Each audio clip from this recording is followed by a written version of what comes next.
Praise lord. ఈ సమయం ముందు ఆయన మనకి సమీపముగా ఉండే దేవుడు మన యేసయ్య. ఆయన మనం ప్రతిదినం ఉపయోగించుకోవాలి. అంటే ఆయన రెడీగా ఉంటాడు. ఆమేన్. మీరే ఏం చేయాలంటే ఉపయోగించుకోవాలి ప్రభువుని. అలాగే మీరు 107వ కీర్తన ప్రతిదినం మీరు చదువుకున్నట్టయితే ఇశ్రాయేలు ప్రజలు ఎలాగైతే మొరపెట్టి వాళ్ళు విడుదల పొందారో ఆ కీర్తనలో ఉంటుంది. మీరు కూడా ఏం చేయండి, ప్రతిరోజు ఆ కీర్తన చదివినప్పుడు మీకు ఏమవుద్దంటే మిమ్మల్ని దేవుడు ఆశీర్వదిస్తాడు. ఈయనంటే మరియు ఆయన వారిని ఆశీర్వదింపగా వారు అధికముగా సంతానాభివృద్ధి నొందిరి. దేవుని స్తోత్రం.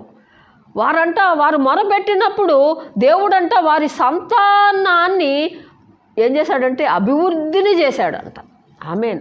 దేవుడు కోరుకుంటున్నాడు నీ సంతానమును దేవుడు ఆశీర్వదించాలని. ఆమేన్.